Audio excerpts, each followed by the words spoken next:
First, second, and third grade, the story of language. This is the language lesson for the first week of school, the story of language. So people a long time ago learned to make noises, and those noises meant stuff. For example, if a guy yelled at his wife and kids, "Ooga fun shank monk vunk," that might mean that there was a cave bear attacking, or it might mean a saber-tooth was around the corner, or it might just mean he found a really good patch of blackberries. So later, though, people realized, wait, I wanna put it so that like someone can see it later on. Like maybe I want to like make it so that some people who move to this area know that there's a dangerous cliff by the river. How do you do that? You have to think of a way to make it so that they can see it, not just hear it from your mouth. So the very first people to do that, they made cave drawings. And they drew like wildebeests and horses, wild horses, because they were learning how to tame them, weren't they? Okay? They drew fire, and that told people who were coming through that there could be fires nearby. They drew antelopes, bison, elephants. They drew all kinds of stuff. So that was the very first time that people were recording language, okay? Up until they did that, before they did that, it just came out of their mouths like this. Ooga funkin schninkum boosh. Rah, rah, rah. All right? But then they started recording it. So they found like coal or red rock. Have you guys ever used reddish rock to make a picture on lighter rock? Okay. Yeah.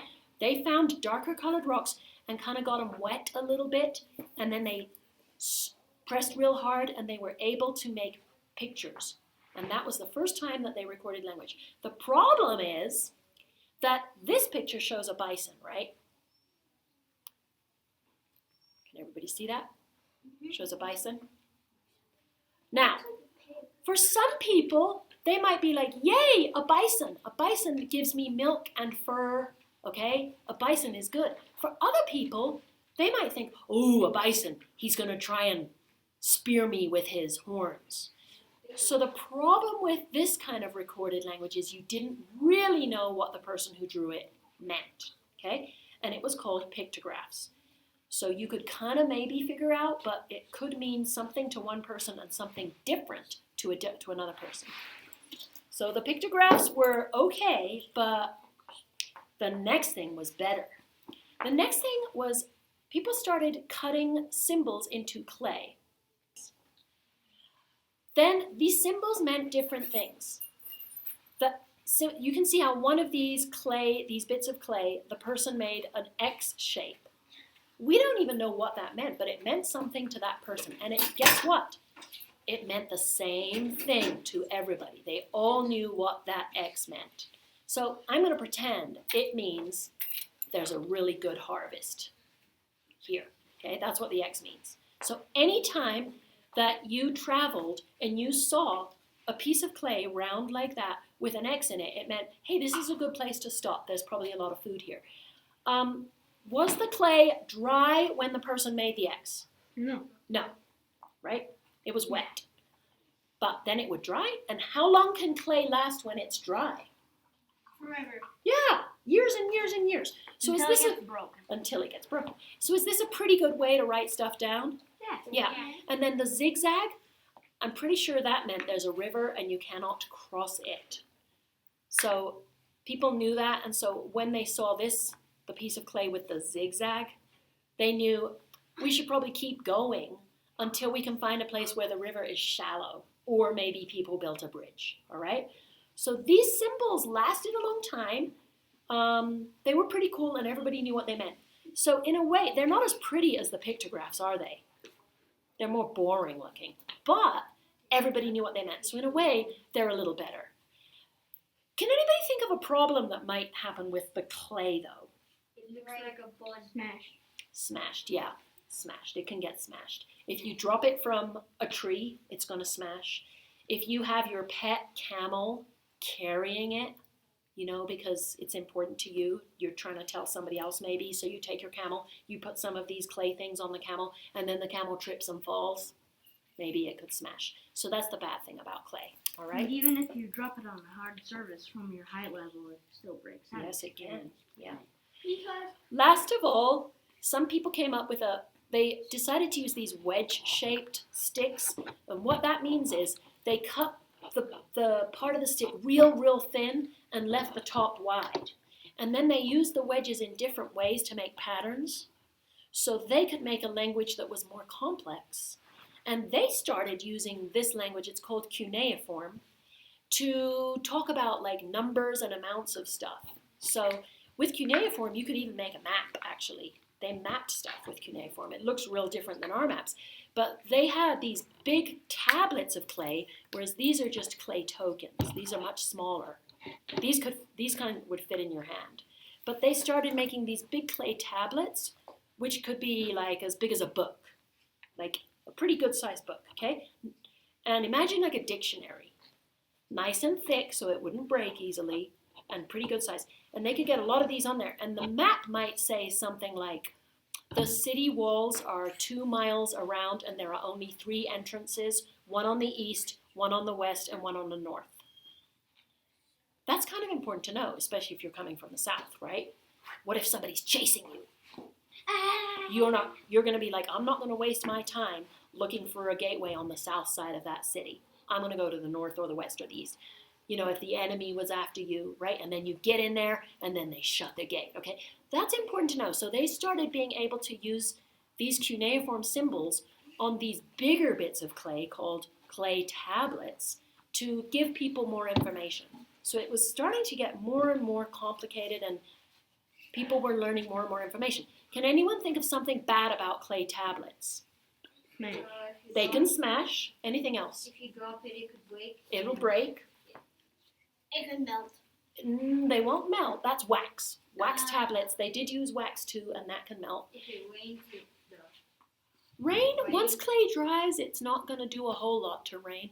Guys, the last thing is it's heavy. Think about it. I said each one was as big as a dictionary. So how many messages could your camel carry, really? like 3. Like 3 or 4. And then he's starting to kind of hate life, isn't he? I mean, if you're kind of a mean camel owner, you could put 10 on there. But that poor camel is going to be like sweating through the desert, isn't he? So the problem is these weighed a lot, right? So, but they were pretty cool because you could get a lot of information from them. Now, you guys, for your work tomorrow, if you are the same age as JD and Kay, you're going to draw that picture and write that word, draw that and write that word, and draw that one and write that word. So you're going to draw the bison and write pictographs, draw the clay tokens and write clay tokens, and draw those symbols and write cuneiform. What if you're the same age as Alexis and Caden and Jude and Alder and what are you going to do? And Grayson. You're going to draw and write the word, and then I want you to write a little sentence. Don't copy mine. Write your own. So could you write, after you draw this and write pictographs, could you write, pictographs were very beautiful? Could you write that? Don't you know what they look like in person? Well, here's what they look like. They're gorgeous, huh? You could write pictographs were beautiful. You could write pictographs were cool, but people didn't really know what they meant. You could write that. You could write pictographs were mostly in caves. Did you guys know that? Yeah. Yeah. Okay, to keep them safe. I've Because seen those it. can wash off in the rain, can't they? I've Okay. seen that. You've seen them. I Native just saw Americans some made on them. the- Yeah. I just saw some on Yeah, the- I've seen We them. have some in Colorado. I just saw one. You've seen one. So they're cool, right? So you could write something like that. I have seen a pictograph. Could you write that? I can make one. Yes. Okay. If you've seen one, Alder and Andrew, if you've seen a real one, you could write that for your sentence. It's not quite as cool. Then you guys are going to draw the clay tokens. This is tomorrow, not today.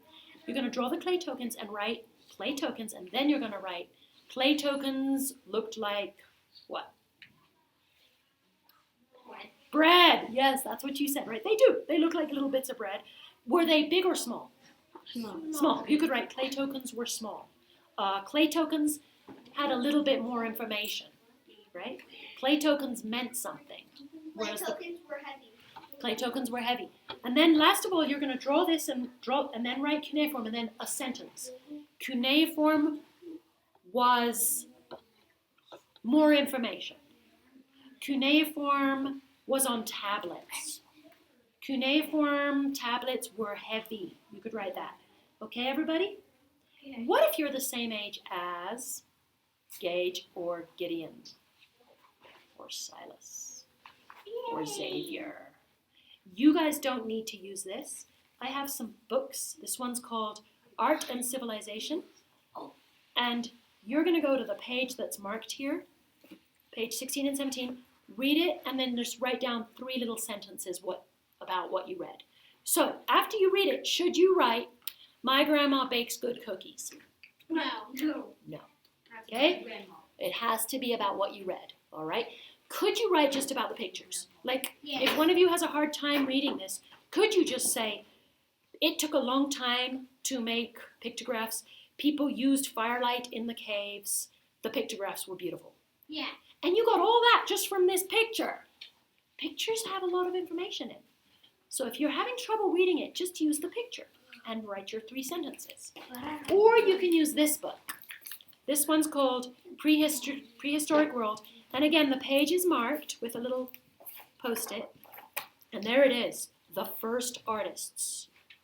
And again, if it's too hard to read, just look at the picture and write 3 sentences. Okay? And that is the end of your very first lesson in language. It's all about how people first started writing stuff down. How did they record language?